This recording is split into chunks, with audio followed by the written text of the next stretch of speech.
Welcome to the Irrelevant Podcast. Back for episode 11 with my co-host Alex Lewis. And this is everything and anything irrelevant around us in the world. Today we have guest Joey Hanley with us. Okay, he's located in Westlake, Thousand Oaks, California. Joey specializes in baseball training. He's also a skill and strength training specialist for ages 10 and up. Okay, he's worked with all levels of professional and lower level athletes. Welcome to the podcast, Joey, the Batman Hanley. Thank you for having me. Much appreciated. It's good to have you on, man. Haven't talked to you in a little bit. Been a while. We just got to talking about how. So I saw Joey's wonderful Instagram account, and I saw him training baseball players on a tennis court with the most random setups of weights everywhere that you could possibly imagine. It's like a West Side setup. There were just weights everywhere, on the ground, on racks, on top of things. And I thought, okay, I'm going to give this guy a follow because he seems to at least, because I was still trying to figure out like who's the who and what to follow in the baseball training world on Instagram that wasn't going to make my eyes bleed. And so found Joey. So how did you get your start here, and what in the world, how did you wind up on a tennis court training baseball athletes? Give us the scoop. So I honestly thought most of my training was going to be remote just because I started like right in the heart of COVID in 2020. So I pretty much just did like all my own workouts on this tennis court, which is like my parents' house. And then like as I picked up more people, like I just had fucking weights everywhere, baseballs everywhere, like batting cage, mound is just like totally out of place, everything. And I picked up more people, so I just started like installing racks, and then just like picking up all the necessary equipment I needed. I took jobs at commercial gyms to get a little extra money, basically took every paycheck I got and bought like more equipment, upgraded it, and finally going to be able to move all the strength equipment up into an indoor place. All the throwing stuff will be done on the court. But yeah, that's how I got started. So I had like 2 athletes in person on the court, and I just kind of figured like if I want to have more people, I should probably make this look a lot more professional because everything was just scattered everywhere. It was a total mess, and it was basically just a home gym that I was like, all right, fuck it. I can probably train people here and not have to rent space. So. What got you interested in doing the training? Like what got you into the training space? Like did COVID hit and you were already training people, or you were planning on training people, or how did that go about? Or how did you get the 2 clients in the first place with COVID, especially in California? Yeah. Honestly, once I started strength training in high school, I realized like if baseball doesn't work out, this is what I want to do. Like, because I always loved training. That was probably my favorite part. And I probably spent too much time on that. Like, if I could go back, I'd probably do a couple more things differently. But I always knew that I at least wanted to do the strength aspect of things. So once my season got cut short, I was like, all right, here we go. Because I had done some jobs previously in some summers, like to get money off of like places training. So I would like work for these guys, and then like I'd get like after hour training or something. And then, I was just kind of like, all right, let's do this. And I picked up those guys because I worked at this other guy's facility like 45 minutes away from me. So I worked there. There were some dudes there. I was able to like post them on my Instagram. It was indoor, so it looked nice. And then local kids just like needed a pitching coach, needed a strength coach, like basically didn't have anything or like didn't know anybody. And I live like right by the school that a lot of these guys go to. So that's kind of how I got them. One kid is honestly like how the whole thing got kicked off. He committed to Berkeley with me. And then ever since that happened, like probably for like a year straight, I'd be like, oh, how'd you hear of me? And then they'd like drop his name and I'd be like, sweet. So got him through his brother actually too. Now that I think about it, but yeah, that's how I got started. I always knew I wanted to coach. I wasn't quite sure if I wanted to be like a performance coach doing both, or if I wanted to just focus on one or the other.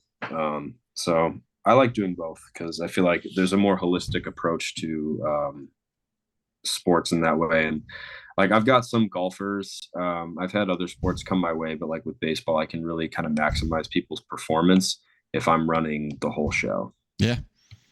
Yeah, you can. You definitely get to control all the variables when they're under your roof like that. So Yeah, I don't really how'd you convince these people to leave nice facility and come to tennis court, Jim? fuck, I don't know. I guess just It's like, I hey, guess just I'm in this nice, wonderful, awesome facility. You're a Division One athlete, but hey, I got this cool, sketchy tennis court over here where we have a bunch of random stuff laying around. You should come train here. to He be just honest, told I you, didn't. dude. It was the results. Yeah, to be honest, I didn't really give a shit, and I didn't even think twice about it because during COVID, everyone was just looking for a spot. So guys came in, they did well under me. I was lucky to have some guys who just worked their fucking ass off and they got good results. And I was lucky to have some guys who came in who are already like, pretty good, help them get better. So it gets to a point where guys are kind of like, I don't really care what the conditions are. Like I've had to rent space before, but luckily I won't have to go through that anymore.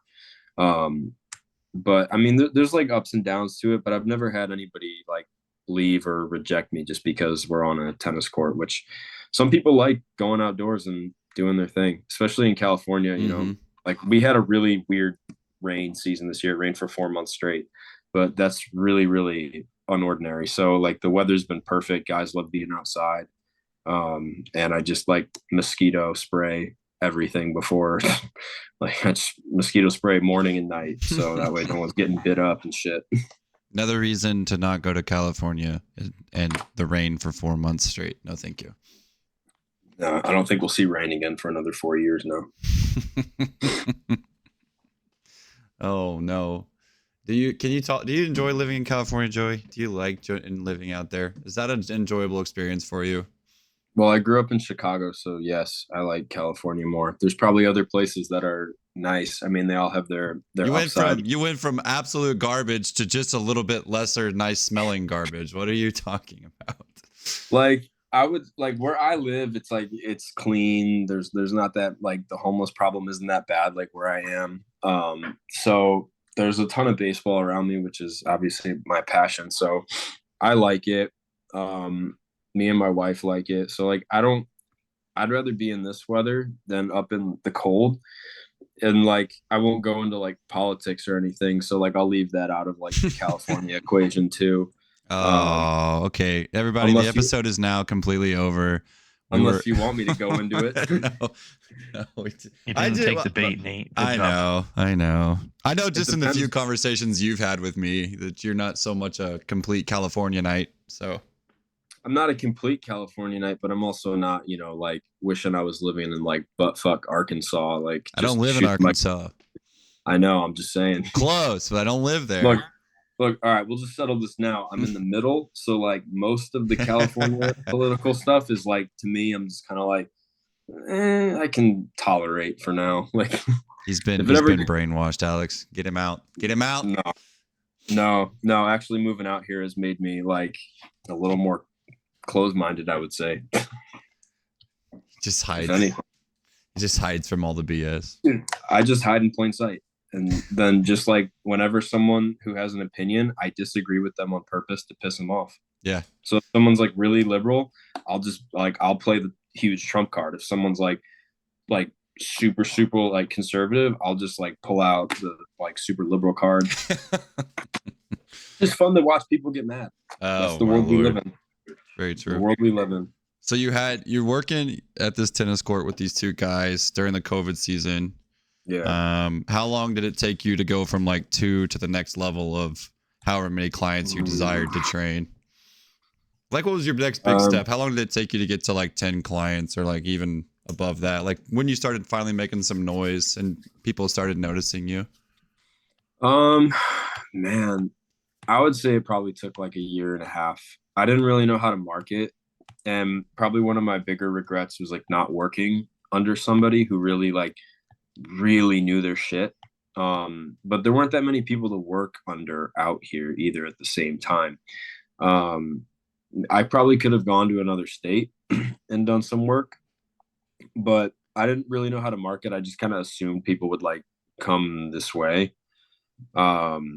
So I just kind of focused all my efforts on like whoever was in here, I'm gonna just try and make you the best I can possibly make you. And luckily these dudes just like worked super hard. They kind of spread my name word of mouth. And obviously there's like a lot of other people in this area that are good at their job too. Um, but I just kind of stopped focusing on like, oh, this other dude who runs this over here has a better social media than me, has more athletes than me. I just stopped focusing on that and was like, I'm just gonna, help these guys create the best like version of themselves they can be. And then word of mouth spread and I got more people. And like honestly, my goal has just been to like make people better athletes. My goal hasn't been like, oh, I want this many people, I want this much money. Like obviously, yes, that is a desired outcome, but just like focusing on trying to get guys results was also like it wins them over, but it also wins parents over. And then they spread the name too. They go, oh, I got a good guy, if they're looking for, a change or anything like that. So it took a while. And then there's like big plateaus. People will leave, people will come back, people will, so I would say it probably took about a year and a half to actually like get to that point, maybe even a little longer. Right. That's a competitive market in Southern California, that's for sure. The amount of baseball that's out there. Yeah. Super. And the turnover is crazy too, because there's so many that like if a kid struggles for like 2 seconds, a parent's going to be like, oh, it's not working, I'm taking them somewhere else. And maybe the grass is greener, maybe, but a lot of times it's not. Yeah. Like a lot of people are just impatient with plateaus. But I've been very fortunate to have people who are like really trust me, and just work through plateaus. Like I've had a guy now for, I think he was my first remote client. He's training with me in person this summer, but like he had like a super long plateau and then had a breakthrough. So I was lucky that this dude trusted me and what we were doing together. So breakthrough on the mound, like a breakthrough on the mound finally. Yeah. Breakthrough on the mound. And yeah, I mean, he was stuck for so long. So luckily he just stuck with me and we went over. It's hard when you're remote on the skill side because you can go through an entire throwing session and it could be shitty and you have no idea until you like give me the feedback. So that can be tough. So usually I haven't had that much problem with remote athletes unless they're like a really big project. Mm-hmm. Like if there's a guy who lives like 45 minutes away and they don't want to make that commute, like I would push that a lot just because in person you can make, real-time switches versus, hey, next session, do this instead. It's probably easy. Yeah, it's obviously easier getting that one-on-one feedback. So when you talk about people plateauing or people having these breakthroughs or things like that, do you think with what you see out there, is it more of a mechanical adjustment that you have to make for people on the baseball side of things, or are they just lacking a certain specific quality in the weight room or in their training that you can bring up that'll help them get through that plateau or breakthrough? So some kids lack motor control, right? Like with their mechanics and whatnot. It may not even be like motor control throwing. It could just be like even their gait cycle's weird. And then most kids honestly lack strength. Like I think I put something out on Instagram not that long ago. It was like a poll and I just said, what's more important, training age or, like how, your chronological age. And something that like I think really helped me within the last couple of years was just taking training age into consideration and seeing how weak some 16-year-olds really are compared to some 14-year-olds. And like understanding like their backgrounds too, because I've got a 13-year-old right now who rock climbs. He's been rock climbing his whole life, so he's way more coordinated and stronger than some of the 14, 15-year-olds that I have. But I would say generally a lot of kids lack strength. Like they'll do the bro lifting, bodybuilding. They're really good at that. And then you actually have them do something more dynamic, like even just like a reverse lunge, and they'll just like crap out. And you're like, all right, here's where you're weak. You can do like a couple movements really well in isolation. But if I have you do something even just as dynamic as like a reverse lunge, you like fall on your face or you throw up or you cry. Like, no joke. I mean, I throw up when I want to do reverse lunges anyway. So that might be something they have in common with me, especially these rear foot elevated split squats that Alex make you do. Those will make you throw up. Throw those on your kids one day and see if they throw up. Oh no, that's probably one of my favorite like unilateral ones to go to. But if these like I had a kid cry on reverse lunges because he could not do it. And like I was just like, all right, no need to fucking cry. I cry on the inside when I do squats. Yeah. I am dying on the inside when dude, every time I see split squat on my program, I just want to throw up. I just want to throw up. Wait till you get it paired with the single leg RDLs that I've been doing. Oh my God. Dude, Joey, this guy always tries to find new ways to systemically kill you with conditioning. Always. He's always just like, what can I do to make Nathan and the rest of the world hate me through systemic conditioning? I do it myself though. I mean, I don't leave it out. Yeah, that's a good segue, Joey, because like I noticed on your recently on your throwing career, you've been picking the ball back up and trying to actually get back out there and compete a little bit. It looks like in some adult league or men's league or something. Mm-hmm. Do you feel that maybe not?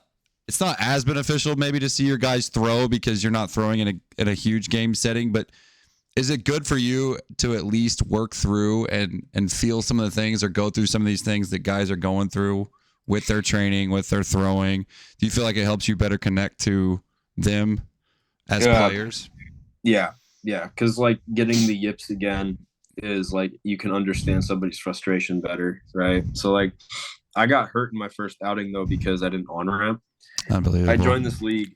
Yeah. I joined this league and I was like all hyped to do it. And then I threw 3 innings, like max effort and just like, I had like some ulnar nerve issues. So I'm back to like throwing again, but I probably can't like pitch in a while. But anyway, being able to like actually be on the field helps me understand people's emotions better. Mm-hmm. I think like I could train all I want and try and throw as hard as I can off of a turf mound and never have a batter step in the box. And like, I can probably relate to them on some sort of mechanical aspect, but not really like in game competitively. Obviously there's like not anything on the line for me compared to them. Like they've got schools looking at them, they've got pro organizations looking at them. But I can at least relate to like the frustration of it, getting too up, getting too down on yourself, things like that. Like, I think the one thing that it's helped me with is just like, it's a game, it's supposed to be fun. And like, if you can make it fun, you're probably not going to fail as much or failing won't seem as hard. Like, I would say that that's helped me the most is this is the time of year where guys have so much pressure on themselves. So that's definitely helped me with like trying to help kids keep it light. But the amount of stress they're under is unbelievable. And I remember that stage in my life and it's hard to even relate to anybody during that. So it's given me an upper hand for sure. I didn't do it for that purpose, but it's definitely helped out. Like it was like a solid side effect of it. Yeah. Okay. You said something in there that most people don't understand in the baseball world. An on-ramp. Can you explain to the people why in the world or why you do an on-ramp or what the heck an on-ramp even is? All right. So like if you're familiar, obviously with anything like training based, you have to go through your GPP, right? You have to get generally conditioned before you can start doing all the fun, sexy stuff. So on-ramping is essentially the same thing for your arm. You're just going through low intensities, building up, making sure that the tissue is not overstressed before you go into, your heaviest work. So on-ramps can take like, some on-ramps can be like 2 weeks, some on-ramps can be like 2 months. I would say the general timeline for an on-ramp is probably 3 to 6 weeks. And it's just like, if you don't do it, you're more than likely going to get like severely hurt unless you're really, really young and you're just starting to throw. Oh, you mean I can't just go into the cage and just start ripping pull downs and max intent throws as hard as I possibly want? Nope. You're gonna blow some shit out, dude. But yeah, I mean, it's the same thing as it's GPP. It's the same thing, and it should also be like probably when you're pushing the most weight as well, because you're not like putting a ton of stress on your body. So it's a good time to like really beat your body up and then like build your arm. You know, that's all it is. You're just climbing the ladder. Yep. Yeah, GPP for your arm. That's what I tell my kids. But they're always ready. Like as soon as season gets over, they're always ready to just start throwing pull downs again. I'm like, how about we just not throw for a little while and see what happens? It's like you can't throw year round all the time. I know that's kind of a common theme in the United States around us, especially with all the travel ball and skills showcases and all this stuff. Do you see a lot of that, especially out there in South or Southern California, like the amount of year round travel ball just because your weather is pretty nice out there? Yeah. Do you have a lot of just baseball only guys, or do a lot of your guys do other sports to help build that GPP as well? I would say the dudes who are like 13, 14 years old, I usually, especially if you're in middle school, I encourage them to play other sports. Are they being pushed that it's too competitive now? Obviously, sorry, I didn't mean to interrupt you, but like, no, you're good. Is everything being pushed as like, if you don't do this now, you're gonna get behind, you're not gonna be as competitive, and you have to start this skill training early, or you're just never gonna be the baseball player that you want to be? Is that kind of the motto, or is that how it's perceived? Like they just feel like, well, I just only want to play baseball, so I should only play baseball to get there. You've got a mix of both, right? Like you've got the parent who pushes it, and then you've got the kid who pushes it. And I think like the kid who pushes it, that's totally fine as long as they're doing some rec stuff in between. You know, go up to the Y, play some basketball, play soccer, do something athletic. I mean, baseball's not necessarily the most athletic sport. You're static a lot. Like when the ball is hit to you, or when you go to throw, when you go to hit, like that's super athletic.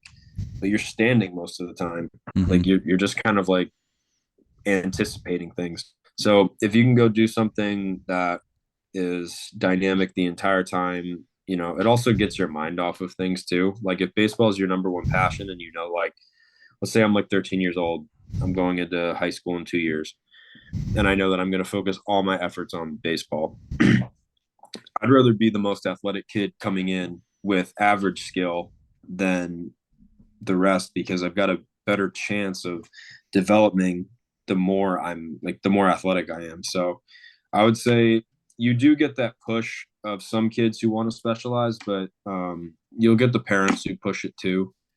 Sometimes they just have to hear it from another source to basically be like, look, like little Johnny does not need to specialize at the age of 9. You know, like go play other sports and just something. Go do something other than the sport that hopefully they want to play, not you want them to play, because that's another factor we get. But the injury rate with that too is really high too, because you get guys who like not everyone has to stop throwing all year, but like there are some kids who do. And then if they're thrown into like, all right, you're going to do 2 summer ball teams, you're going to do 2 fall ball teams, you're going to do 2 spring teams, like, and you're just playing for all these teams. Like sometimes that other sport gives you a good amount of time to shut down, stay athletic, and like you're still moving around, you're still training. So it's not like you're doing like jack shit.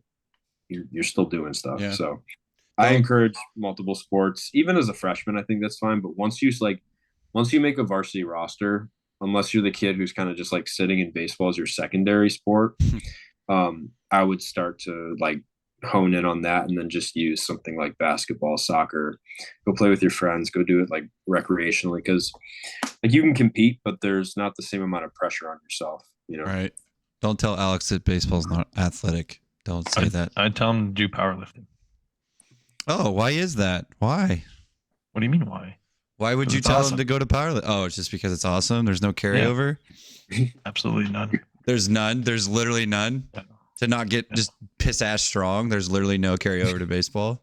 None. Probably 0. not. We don't know what we're talking about. Like he said, you just stand there. Static strength. We just need static strength, everyone. We're just going to do a ton of isometrics. We're just going to stand in place. Not even like overcoming isometrics, just positional isometrics. Bro, don't hate on isos. I don't hate on isos. I can't just swing a heavier bat and get better at hitting. Could, right? That's what I was going to ask you. Where do you feel like what's the most carryover you've seen? Where's the weight stop then? If I can swing heavier bats, is there like a fucking max where it doesn't diminish your return? You can swing as heavy of a bat as you want to use. You can swing a heavy bat. You can swing a light bat. You can add implements. I think variability is super important. Like I'll have guys who are really unathletic. I'll put like a 9 ounce ball, 3 ounce ball, 7 ounce, 5 ounce, just like very like different ones. And they just got to go in like a figure eight or like put them in like a triangle or something, and they got to pick it up, throw it, pick it up, throw it, because you're just like putting a different implement in their hand. Um, like yeah, like you could throw weighted balls that might get your arm stronger. You could do J bands that might get your arm stronger, but like there is a point where like maybe weighted balls don't work for this person. I think at a young age, typically you'll find kind of a gray area because I'm not that guy who's like everyone must do weighted balls or like they are bad for you, don't do them. It depends what you need. Like obviously strength training is super important. If you don't have a good strength base, like good fucking luck going forward in your life doing anything. But like yeah, there's a multitude of things you can do, right? Like obviously strength isn't going to be the end all be all for any sport.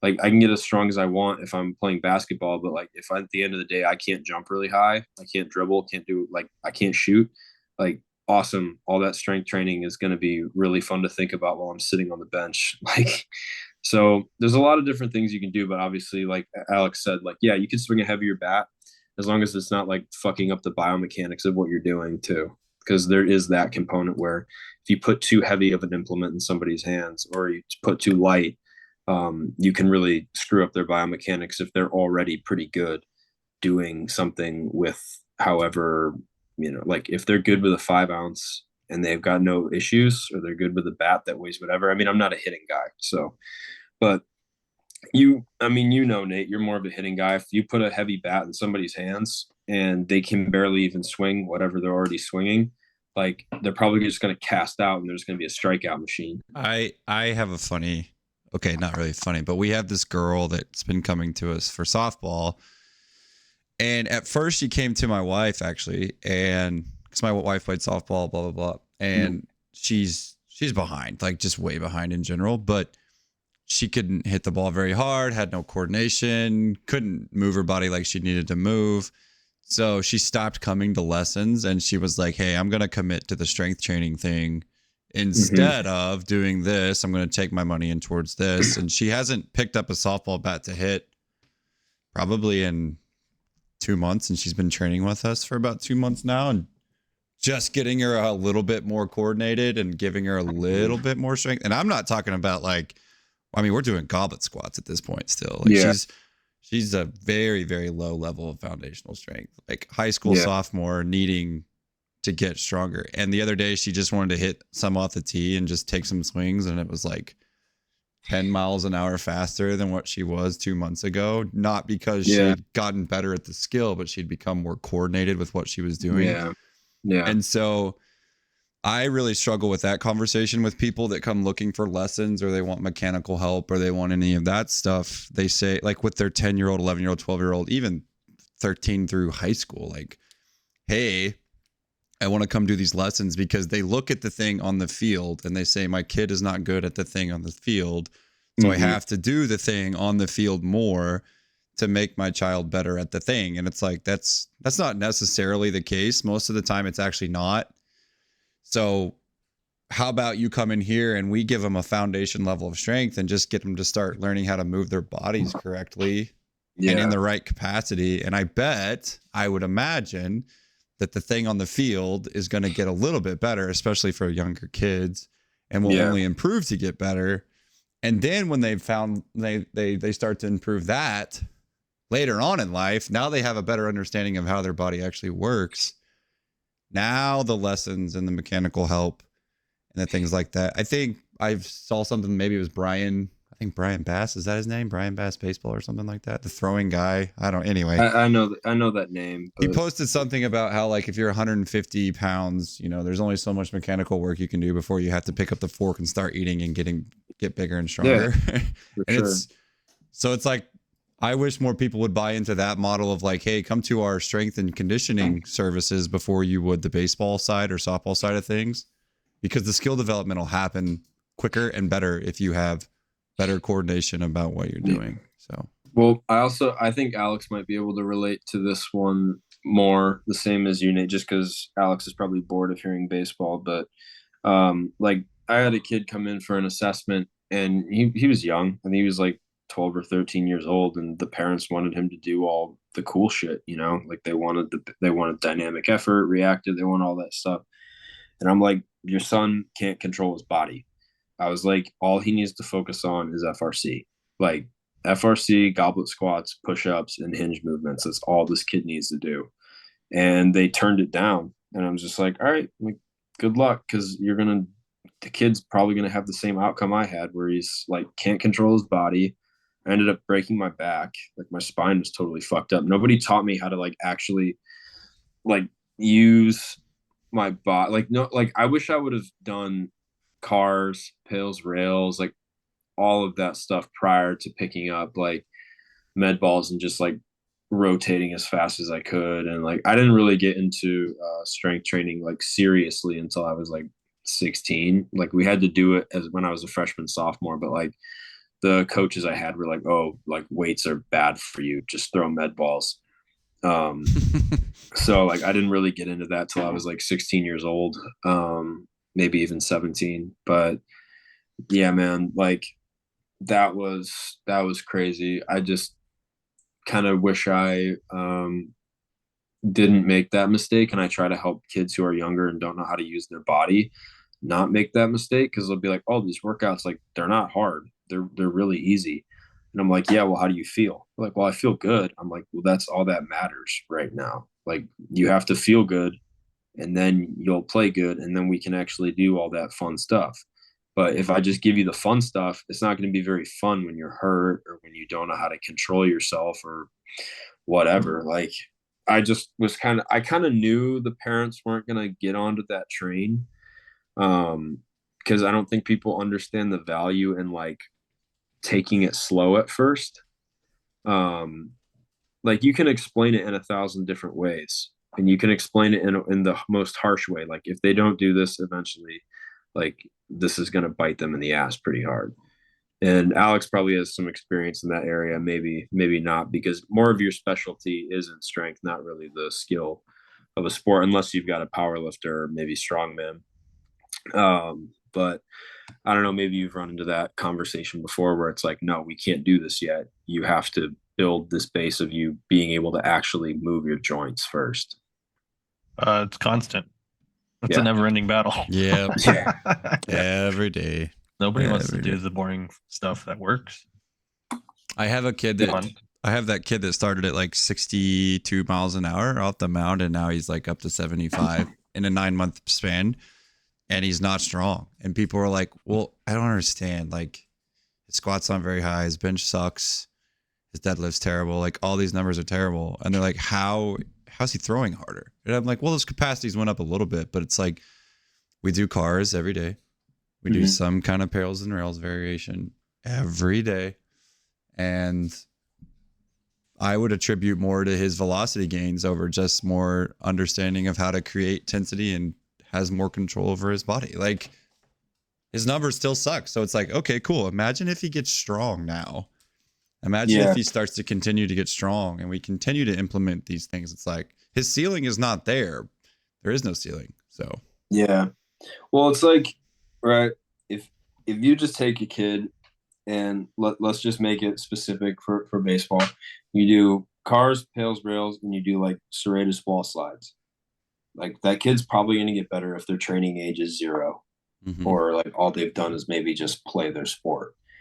Yeah, I mean it's like it's the keep it simple, stupid method, right? Like you can't just go to, and I think that was a mistake I made early on with a couple kids, was like I was like, oh my god, if my social media isn't like awesome with all this like fucking cool lifting, like when I could have just posted my fucking self doing it. I was having kids I wasn't having them do anything like they couldn't handle, but they shouldn't have been doing, if that makes sense. Yeah.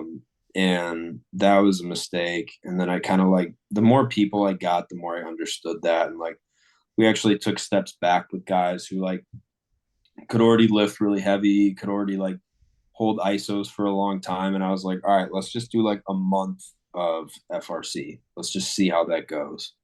And like their numbers went up, because it's also like it acts as a deload in a way too. but then you're also kind of teaching better motor patterns at that point. I mean, there's a guy right now, actually, that dude has been with me for a long time. He did hurt his arm. I didn't get to run his throwing his last 2 years of high school. I only did his strength. Um, and he tore his labrum. So he threw through a ton of pain this year. Couldn't throw a strike.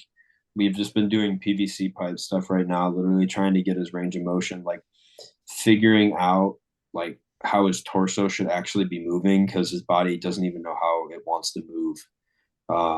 Did a ton of isos just to make like there'd be no like he couldn't even hold his arm out in like scaption and like do a ball dribble without it lighting up. So we just did a ton of like ERIR strength, Pails rails, FRC. And then we've just been doing the stuff with the PVC pipe. He starts throwing tomorrow, so I'm excited for that. And yeah, I don't know. I just think like understanding how to use your body is so underrated unless you understand it.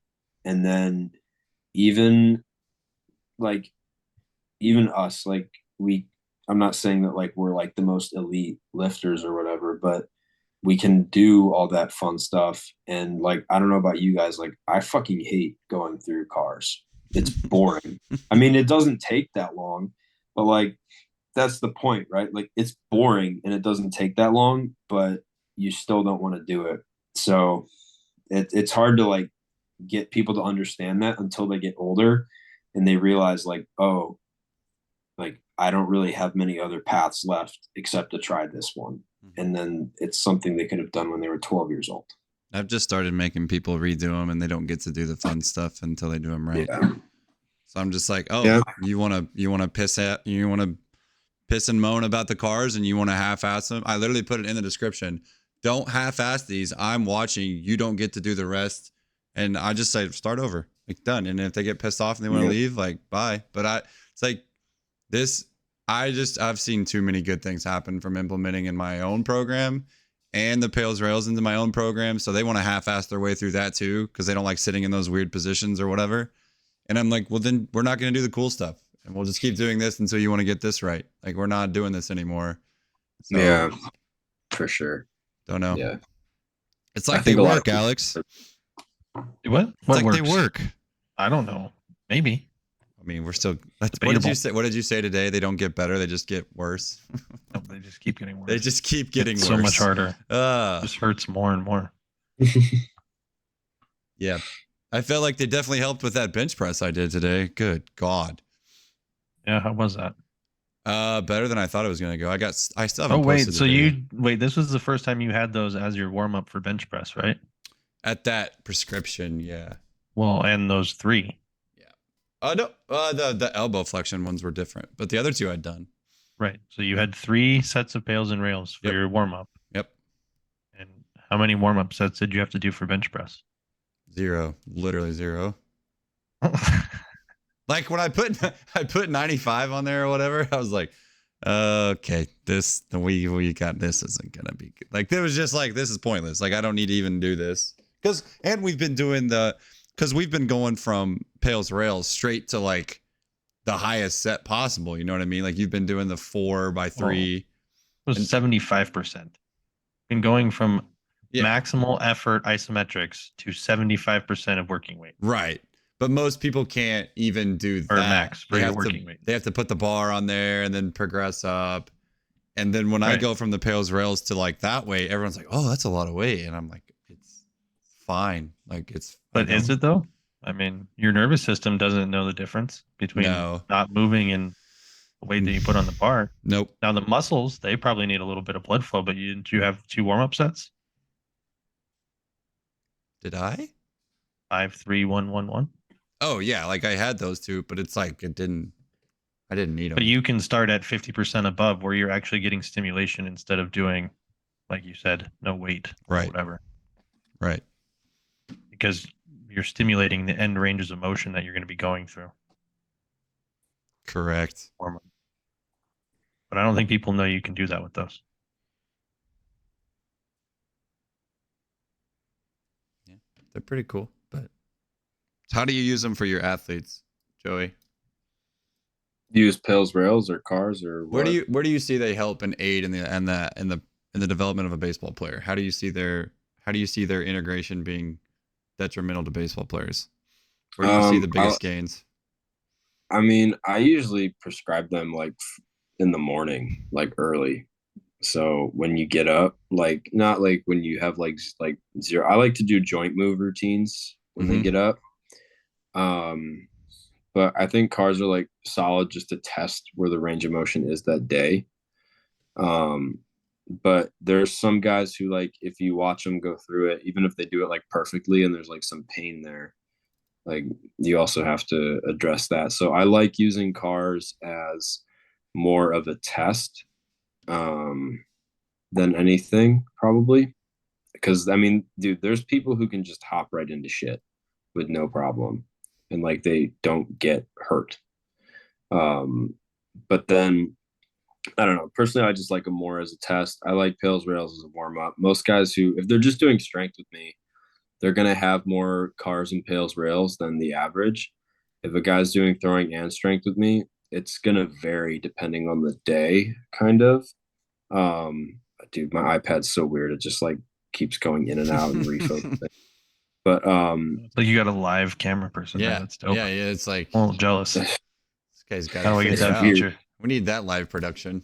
Yeah. It's weird. I What don't is know this why it feature? does that. If I just like center myself, but no, I like It's them real as a dramatic. test. I like them as a test. I like them as a test to see what we got that day. The same way that you can test like grip strength, vertical jump, all of that. Um, in terms of just their movement. Not everybody necessarily needs like I think a good cars routine everybody needs, but there's obviously like some pails rails that maybe some guys won't necessarily get the most benefit from. Especially if you're like hypermobile into some ranges of motion. So like I'm not going to give somebody like shoulder external rotation pills rails if they're like hypermobile through external. Like that would just kind of I don't see where the benefit would be in that. Maybe the maximal ISO, but I'd rather go internal at that point too. So I don't know if that kind of answers the question or not. I don't. It just depends, man. Like I'm not really gonna give like probably one of my younger athletes, like a 13-year-old, is gonna do more cars than pills rails. Um, Now that they're not gonna have any of them, but they're gonna do more of that just so everything's opening up. I can see their range of motion. Usually in my assessment, I use cars for pretty much every joint. Because it's just a good way of assessing like full range of motion. Because you'll see some guys who just have like really shit hips, but somehow their cars aren't that bad. Like truly, like not like compensating or anything. Like they're not that bad for crappy hips. Um, so I don't know. I've just found different ways that like they work. Like I don't know, just if someone has really good shoulder mobility through all planes of motion, and there's really not that many problems, I'm probably not going to prescribe shoulder cars all that often because it's just not the lowest hanging fruit. And yeah, I don't know. I've just seen success with that. I've seen some results, so I haven't really strayed from it too much. I like using them with younger kids as a way for Yeah. them to understand intensity because Yep. they have Yeah. no clue how to actually try and they Mhm. don't know how to produce intent and they don't know how to be intense. And so they'll be like doing a pails rails and you're like, are you even trying? Like, Yeah. what are we doing here? And most of the time they're like, yeah. And then you're like, no, you're not. You're not even, Mhm. nothing's happening. You're not shaking. You don't look like this is hard. Like, Mhm. there's no distress on your face. Like, we got to start over. Like, we're going to try again. Let's try again. Yeah. Yeah. If people, I always tell people, like, if you can talk during your pills rails, you're not doing it anywhere near correctly. Because I see athletes do that all the time where, like, they'll be talking to other athletes and I'm like, what are you doing? They're like, oh, I'm on hip IR pills rails. I'm like, no, you're not. You're jacking off. Like, Well, at the seminar, like Alex was talking about, like, it was just like, go, go, go, go, get to 100%. Like, yeah. I don't think people, and like, fortunately, I've done them for, I don't know, however long we've been working together now, but like, it's freaking painful, or not really painful, but it's intensive. If you do them right, it should Oh, be it's painful. It fucking hurts. Yeah, that's what someone said. Anything maximal effort is not going to feel good because it's contracting as hard as Yeah. it possibly can. Like that shit's not going to feel comfy. Someone the other day was like, "Should I just hate these when I do them?" I'm like, "Yeah, you should." About as much as you hate yourself, yes. That's where you take it out on yourself. This is the moment, everyone, when you feel like you need that release. It's in the Pails Rails work. You think I'm fucking kidding? I'm not joking. 1000% agree. God, there's things I say to myself while I'm doing it. Why do you think I can? Why do you think I do them every day? It's to save the other people. It's to mentally reset for him so he can conquer the rest of his day, everyone. Yeah. He's saying the things to the Pails Rails that he wants to say you. So I don't show you guys the end of the videos where I'm sitting there like sulking because it fucking hurts so much, or because it was so intense that I'm just completely wiped out for like 30 seconds. Yeah. People are like, should I not be able to move my shoulder right now? And I'm like, pretty much no. You should be dead. I did thoracic rotation today. Oh, fuck my life. Those are fun. Can't breathe. No, they're not. They fucking hurt. Can't breathe. And and the cervical one, oh god, neck just starts cramping up on either side. Yeah, that's awesome. I walked in. I was doing one of those the other day. Someone walked in and I'm like doing that, and I just look like I'm just shaking, and there's like veins popping out, and they're like, "Are you okay?" I'm like, "Yeah, I'm okay. It's just what I have to do." Like they're not fun. They suck. Dude, I just got over a back strain, and I was doing lumbar Pails Rails, and like in the moment you're just like, why the fuck am I doing this? And then you get out and you're just like, all right, yeah, that feels better. And I was kind of like back to walking like normally. I was like walking with a duck with my ass out for so long. But they definitely, like, if you do them correctly, like, yes, it's uncomfortable, you feel kind of crampy, like you just like it kind of exhausts you for that amount of time, but then like they're done and you're good to go. Where do you feel? I would say, go ahead. Nope, go ahead. I was going to say, I will say one thing when it comes to prescribing with the skill side of the sport is if someone has like, say a pitcher has like an intensive bullpen day or like maybe a game day, I'm probably not going to give them that many Pails Rails because I'm not going to just like fucking kill them before they have to go actually perform. Alex, thoughts? What? I don't have any thoughts. What do you mean? Do you use them however you want to use them? Oh, I would use them. I would use the fuck out of them. Yeah, I would too. But I'd also like, if you're talking about for in-season athletes, I'd probably make them lift heavy that day too, right before they went and played. Yeah. Do you have people do that, or do people actually come to you before they throw? Not a lot of reps, but actually just testing the nervous system and getting it ramped up, and then have at it. Boom, boom, boom, get them out. Do you have a lot of people that come to you in season? I mean, that's a good thing if you do, because you get to control more. I don't have kids that want to come to me in season. They for the most part stay. Like they don't really go anywhere else because I make sure that they understand like how each mesocycle is going to fit into the macrocycle. So I definitely usually still do heavy stuff, intensive stuff. It's just if a guy is like gonna go throw fucking 7 innings, like I'm not really looking to like tax them to the, like if they've never done it that much, you know, like if I've got like a 17-year-old who they do Pails Rails, but they don't have like, I mean, you know how high school baseball is. You get like an hour before the game. Mm-hmm. Like sometimes they rush it too. Mm-hmm. So I've got no problem with them necessarily in that aspect. I mean, I just don't really deviate from the stuff that I found that like works pretty well. I'm willing to try things, but I also don't want to guinea pig someone who is like doing well, or maybe there's more like shit on the line for them too. Like I'll guinea pig myself. Like, I'm the guinea pig. Yeah. Like, cause the guy who programs me right now is the same dude who's been doing it since I was like fucking 18 or 19 years old or something. So just cause I'm back to like playing, I want to feel good and like feel athletic. Like we do some Pails Rails. Give him a shout out. Who is it? Give him a shout out. Garrison Roy, Sports Performance. You can find him on Instagram. Okay. Royal Performance with a 4 for the sport. I know that guy. I follow that guy. He's one of the best in the baseball industry for sure. But Yeah, I don't know. There's no one way to do things, right? Yeah. Like there's a million ways you can get things done. So like intensity wise, like there's a ton of guys who need to do maybe like two things to warm up and they're good to go and they can perform and they're ready. And then there's some guys who need to do a shitload of things because their body sucks or whatever reason it just is not good at like getting prepared. So um So like he said, I mean, you prescribe them however you want. I just try and do it based on like what has worked. And then you get guys who you get like stuck with, then you're trying to troubleshoot it. And then you just try one of those things and somehow it works. Hopefully it doesn't make them worse.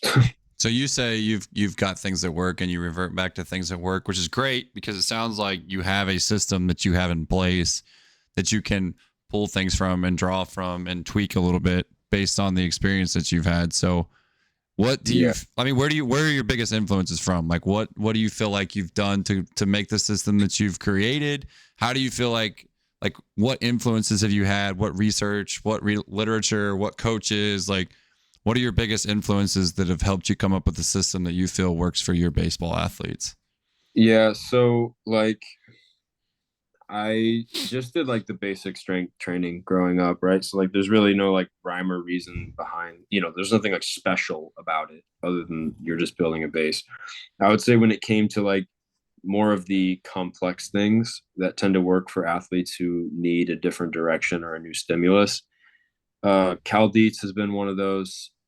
Louis Simmons has been one of those. So like if you can mix like triphasic work and kind of put conjugate work in there at the same time.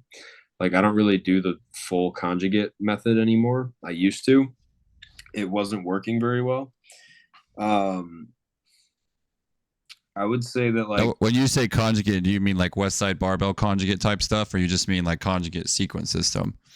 like like both. I tried both. Gotcha. And I just thought that there was some things there that like if I focused too much on like, you know, the three main lifts as opposed to maybe some others like there's stuff you can clean up in the weight room that would transfer over to the skill side of things, but then there's also things like with Cal Dietz and the triphasic method you go through the super max eccentrics, then iso, and then you can kind of skip the concentric if you want to or use it as a download week, or you can use it as like a 1 rep max test week or something. I've definitely found a lot of success in that. But when you move on from that like last ISO or concentric phase and you're going into power and then peaking, that's where I found a lack of success because you're no longer doing as much strength. So you're going onto all this reactive strength.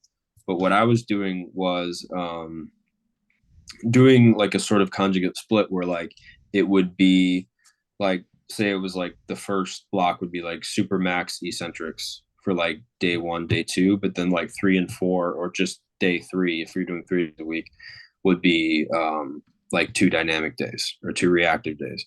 And then when I go into the iso phase I do upper iso or sorry lower iso upper iso, and then I only do 3 days a week on that one, which would be like a dynamic effort or reactive strength component. And then moving on to the concentric phase, it's going to be more conjugate in a way that's like strength that's not like basic strength, but you know what I mean. Like if I'm just doing like 5x3 on something, and then the next day, or not the next day, but like the next end of the week would be more of that speed.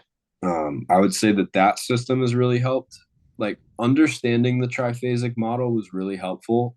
I just didn't think it was as effective if all you do is focus on one thing at a time, Mm-hmm. and then neglect it like going forward. Because someone might see like huge benefits in the isometric phase, and if they see benefits there, I'm probably not even going to move on until I don't know, maybe there's a plateau. I mean, there's plenty of guys who do isos, like almost only isos, um, and they see tremendous success in it. So um, I would say that those two methods for sure helped. Just getting to understand them both. Like I did conjugate for like 2 years I've done triphasic twice. The last time I did it, like kicked my ass, and I had a much better understanding of it.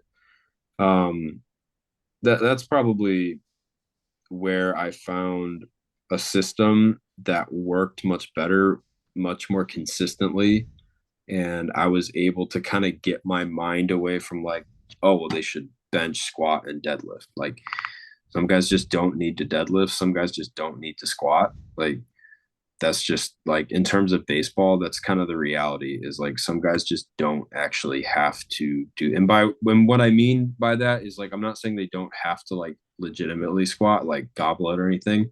Is like I don't have to load them up in order for them to perform.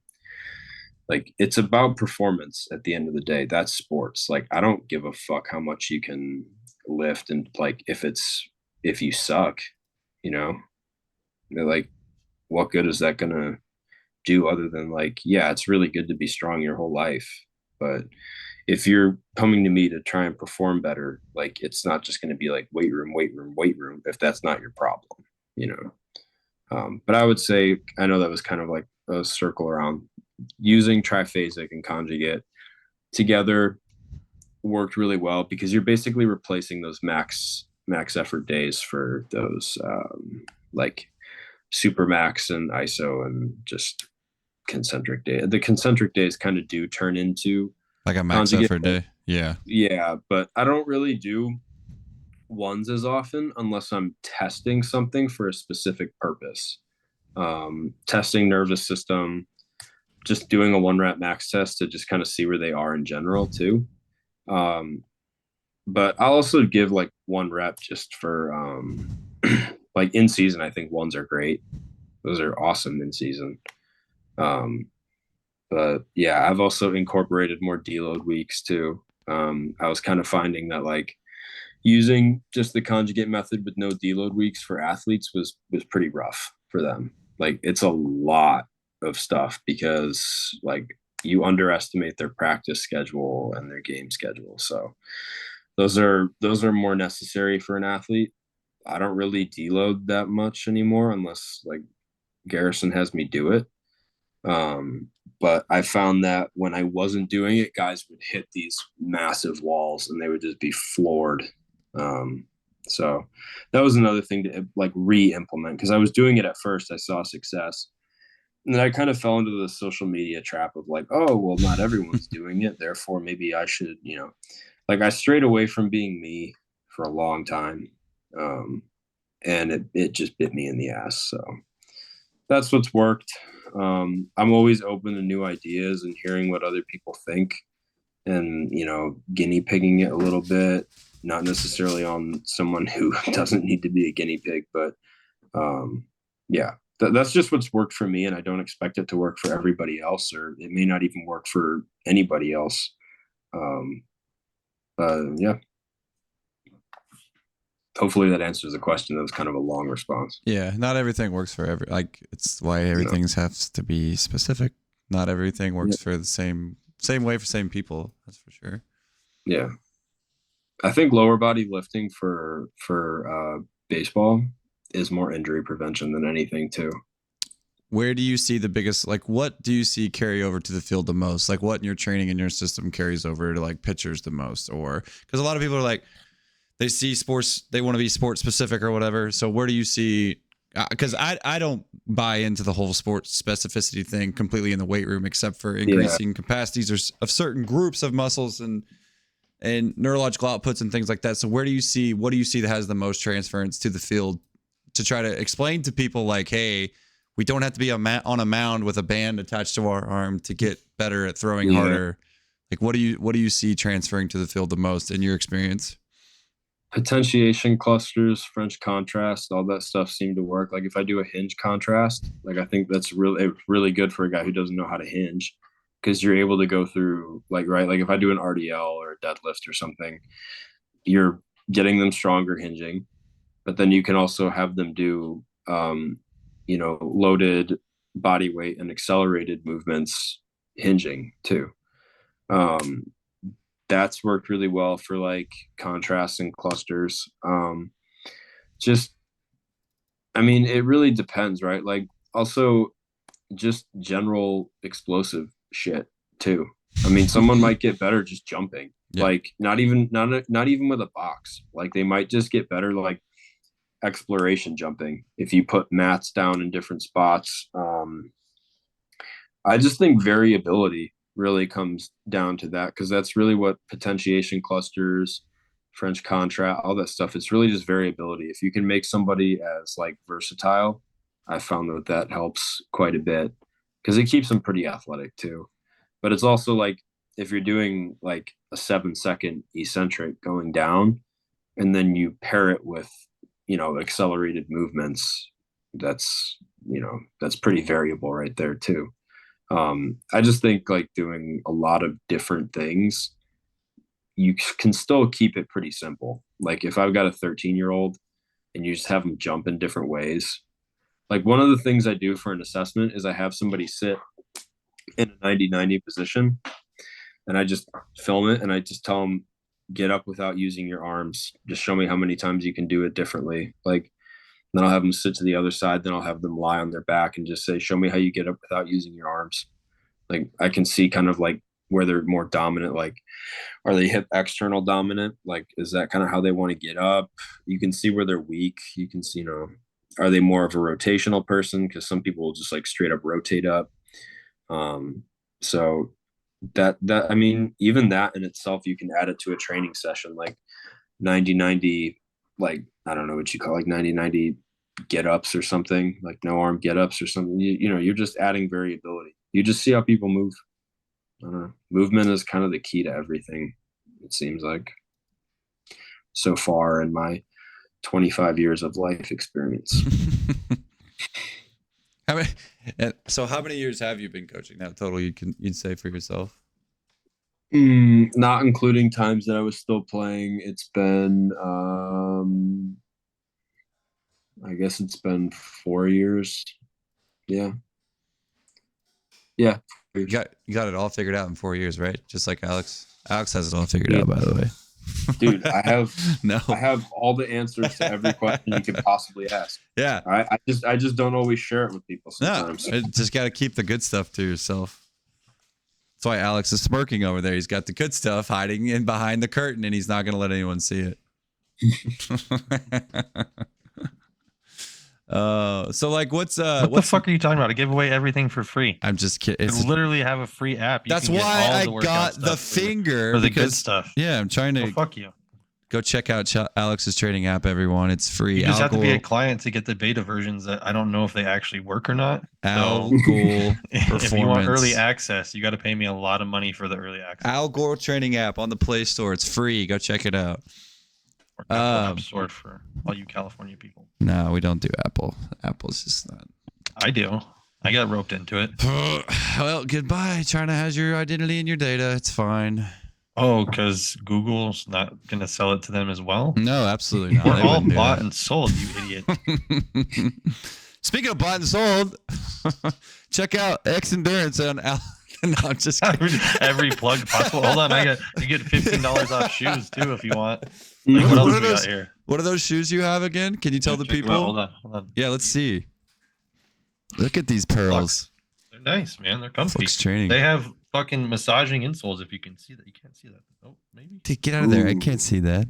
They don't come out. They're in. They're part of the shoe. He's lying, everyone. I'm not fucking lying. $15 off. Just click the link in the bio. That's false advertisement. I want 25% off. Okay. Right. I don't. They just sent me a thing. I don't know. Here you go. Try all take the it or things. not. Try all the things. If you want all the things, go to Alex's All the Things Instagram page at Al Ghul Performance. Click the link in my bio. And it's a landing page with like 95 links. Oh.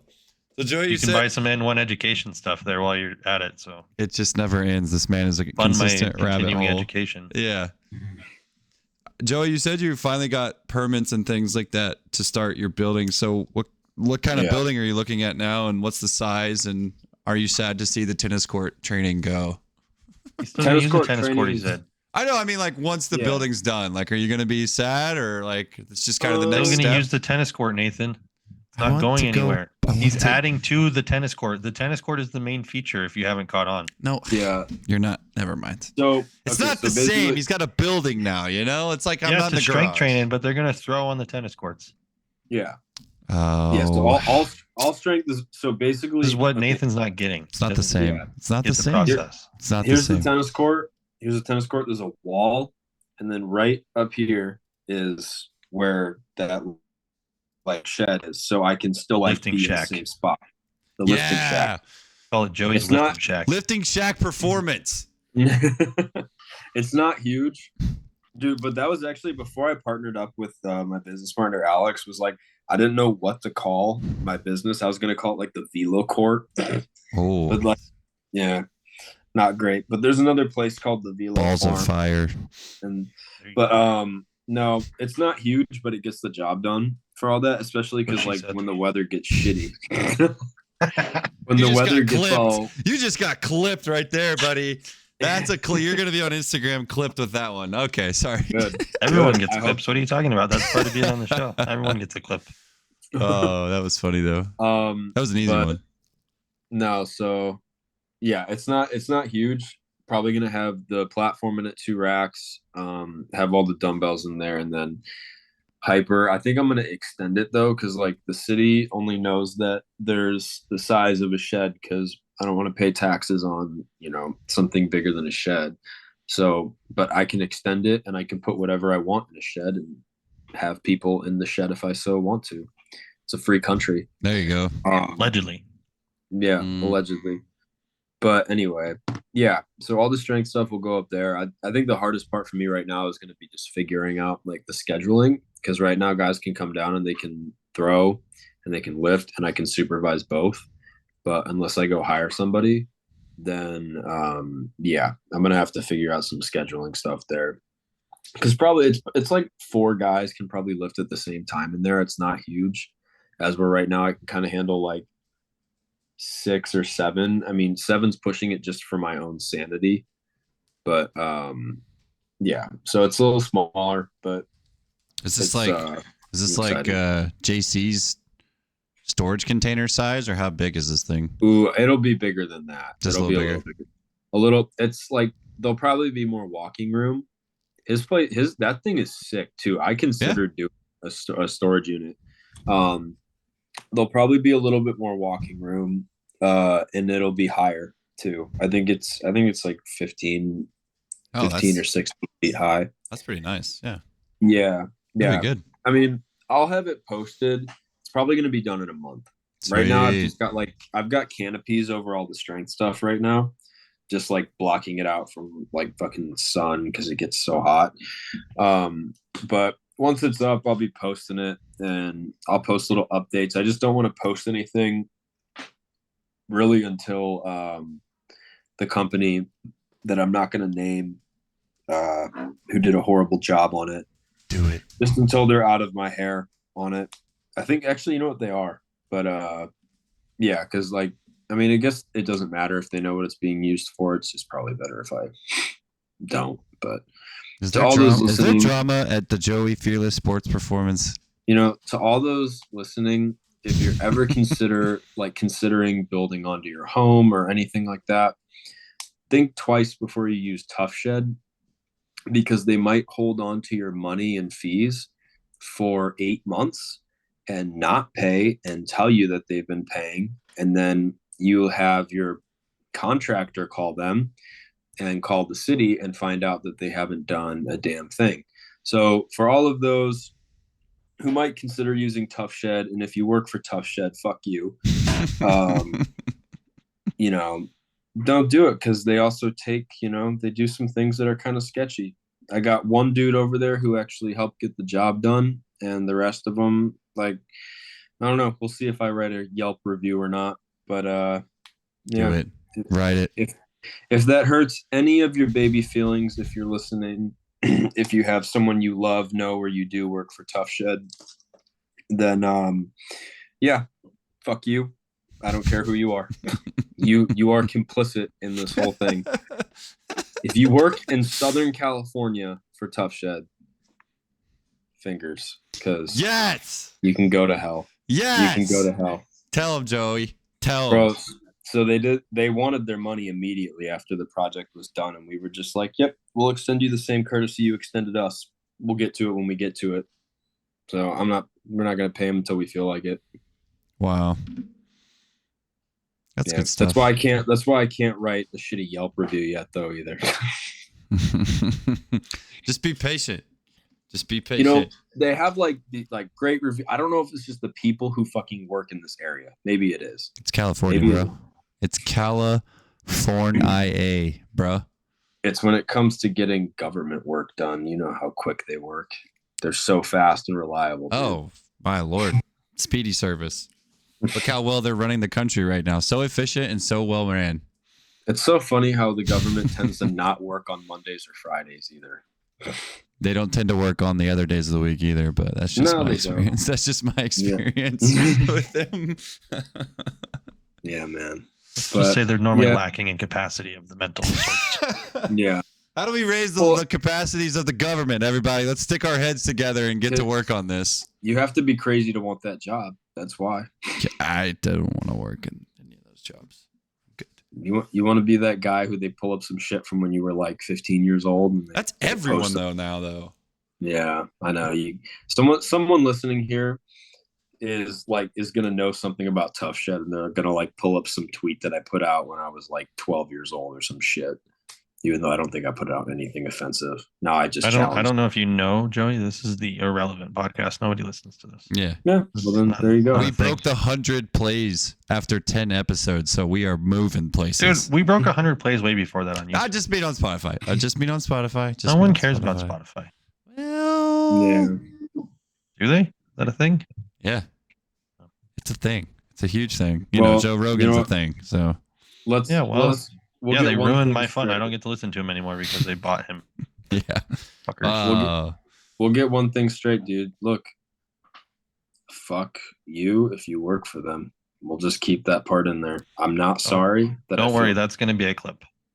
Yep. No, actually. There was ever a clip to have. You've got two really good ones from Joey right now. Yeah, true. Tough Shed and then the size sample. The size sample. But. Well, you know what? Tough Shed's based out of Alex's area too. Oh no! Yeah, I was gonna say it sounded familiar. Those Denver pieces of shit. That wouldn't surprise me. But how about them Nuggets? Yeah, and then they couldn't even celebrate properly, and 9 people get shot. I'm sorry. That's how it always happens. What are you talking about? Every time there's a team wins a championship, somebody gets shot. Dude, people are just stewing on that. You freaking weird people, they're just stewing on that. Like, oh, can't wait for Denver to win a championship so I can shoot people. No, that's just people getting altercations and carry guns. What are you talking about? Have you not been to a city? This is sounds premeditated to me. Here. Joey, how often do people get shot in the big city? A lot. We've been through this. St. Louis is the most dangerous city in the world, bro. Not the world. He comes from freaking Chirac. So I'm from the suburbs, right? But if you go close to the city on 4th of July, it's just gunfire because the fucking fireworks. So you know what's kind of sad is that the thing that keeps people from shooting each other all the time is noise. So they just go out there and just like have a purge night on the 4th of July. So if you go there and like you even get close to the city, you'll hear the fire like, and you just hear like, pop, pop, pop, pop, like just same time, thinking that it masks it. God, dude, you're just in the middle of like militia city. You're not around like, gang fights. You're just like, you've got a bunch of militias having dick, size contests, just like getting ready for like the president to overthrow. So they can just like be sitting in the woods with their boys and their camo. Trump 2024. Trump 2024. I can tell you if those 2 boys are on the ticket in 2024, I will be voting plenty of third party. Yeah, I did last ticket, so it doesn't matter anyway. I didn't vote for either one of them last time, but whatever. I'm not afraid to tell people that, but here we are. Yeah. I didn't vote for either of them either. My conscience for the fucking birthday party, yo. I went all in on Yeezy because who gives a fuck? Like, yeah, my conscience is clear. Throw some more kinks in the system. Fuck the deep state. I'm gonna be like Ron Swanson, libertarian, baby. Yeah. That makes too much sense. That's like logical. Libertarian? Yeah. Oh, yeah. I'm a registered independent, so I can actually like say I'm in the gray room. Yep. I am as well, my friend. I'm not going to register as a libertarian. But I thought about it. I might. I don't know. It's not the worst way. It's better than going for like. I'll write Ron Swanson in every time. Swanson. Dude, what a great show. You guys watch Parks and Rec? I mean, I got saw a into clip it. from it the other day. That was probably one of the funniest things I've ever seen. It was a blooper of Chris Pratt. The Kim Kardashian one? Yeah. Come on it back. Fucking amazing. Dude, the So show, amazing. The show is all like that. This whole show is like that. No, it's not, because I've watched the show and it's not all like that. Because that was amazing. That was fucking. I was like, wow, I didn't realize fucking Astro Boy, whatever the fuck he is, was that funny. Maybe that's what they need to do to make new TV shows is just forget actually making the show and just come out with blooper episodes the whole time. Just let them do their thing. Like, Yep. that was like what made Chappelle's show great. Like, come on. Yeah. Have you seen the Always Sunny? What is it? The race the race draft that Dave Chappelle show Key and did? Peele? With Was that on Bill Dave Burr. Chappelle or Key and Peele? It's not Oh, Key yeah. and Peele. Dave Chappelle did one too. Dave Chappelle did Oh god, it's With hilarious. with Bill Burr. That was funny. Yes, Bill Burr. That's like early Bill Burr. Yeah. Oh man. When So he good. had hair. Yeah. Bill Burr does look different with hair. I love Bill Burr. He's great too. Yeah, he's hilarious. His- He was good on Breaking Bad, ironically too. Yeah, he was. His skit on like abortion, where he's talking about how like you should have a choice or whatever, and then people are like, "Well, if I had a birthday cake and I was making a cake, and you went in there and slapped the ingredients out of the bowl before it was fully done, it's like you kind of killed my cake. It would have been a cake, but it's not now. It's like kind of the same thing with a baby. It's like it would have been a baby, but you killed my baby cake." Oh man. Bill Burr, what a guy. National treasure. Make that a clip. Have Nate just going off on abortion topics. Oh no. Get him blasted. I live in the Midwest. Canceled. I live in the Midwest. Canceled so fast. My opinion is probably very well known on where I stand on that one, and it's fine with me. I don't care. I don't care. You can be mad at me or hate me. I don't care. What that you do or don't want to kill babies. I do not want to kill babies. So It's very nice of you. Yeah, I kind of like them. They're kind of cool. Now that I got my own, they're pretty cool actually. I don't know why anyone would I mean, you don't have a nervous system until like it's 12 weeks. So if you can't figure it out in 12 weeks, you got problems, I feel like. Yeah, I think if you're having that discussion in general, you don't have much figured out in life, but that's just my opinion. Well, that's clear. Most people don't know how to pull out. There are that hard, everyone. contraceptives, people. They make Yeah, birth it's control. called pulling out. It's not that hard. It's free, works if you know how to do it. Like, Ugh. really not that complicated. Well, when you're strung out, maybe it's a little hard. So. Maybe. Joey, you got anything else that you would like to tell the people, elaborate to the people, shout out to the people? If You want not, to share your stance on killing babies? if you want to share your stance on killing babies before we leave and sign off, before people go to your social media, we'll give them your social medias right after you do it too, so they can go and send you all the hate mail. I will Nobody's gonna not make be it this far in the fucking podcast. Probably. I will not be putting my stance out on abortion. Unbelievable! You're fired. You're fired. Just I don't kidding. have to do I'm just fucking kidding. shit. I don't have to say shit. I'm not putting my stance out. I on don't know that abortion. we really did either. We just talked about it. We don't know what we said. We didn't agree to anything or disagree to anything. No, we are not No. subject to those. I was just opinions. spitting out facts that you don't have a nervous system until 12 weeks. So do with I'll that just, what you will. I'll just say this. Like, look, just read some shit, and you might change your mind. You might not. There you go. That's all I'm gonna say. Depends on what you read. Hey, just Getting remember. very cryptic over here. Just remember, it would have been a birthday cake had you not spilt the ingredients. I'm not disagreeing with you at all. I mean, who doesn't like a birthday cake? Exactly. It would have been a cake. Look, here's the thing. I live in a conservative part of California. No, there's That no such doesn't make- thing. It doesn't, Doesn't exist, bro. exist. That's like the middle. So you're right in the middle of the road, maybe. Maybe. No, You he's still do- pro-left. He's still As pro-left. as conservative I'm as in, you like- can get, you might be in the middle. You're a conservative left, which is left. Yeah, the Oh, smack dab the middle of the left. Just like It's a gradient. I'm not gonna give my stance, dude. I'm just I not know. gonna do it. We just like to be controversial. We just like to give you shit also. We're trying to get views here, bro. The title of this is Joey supports abortion. Everyone, that's the title of the podcast episode. Oh my god, dude. I am not going to I recommend think anybody who knows me listens to this podcast. What are you talking about? He's gonna tag you in clips and put it on social media. It's over, bro. Oh yeah, Yeah. it's gonna be all over. Oh the yeah, place. no, tag me. I'm just going to tell people not to listen to the full episode. Don't go past the hour 45 mark or hour 15 mark. Yeah, everybody just chill at an hour. It's not even that big of a deal. I don't feel like what. It's not. It's not a big deal. We're just two people giving our Where are opinions. we gonna make mad? When the recording's over, I'll tell you a story and then you'll understand. Oh yes, people will understand. But you don't know when I stop hitting the record button.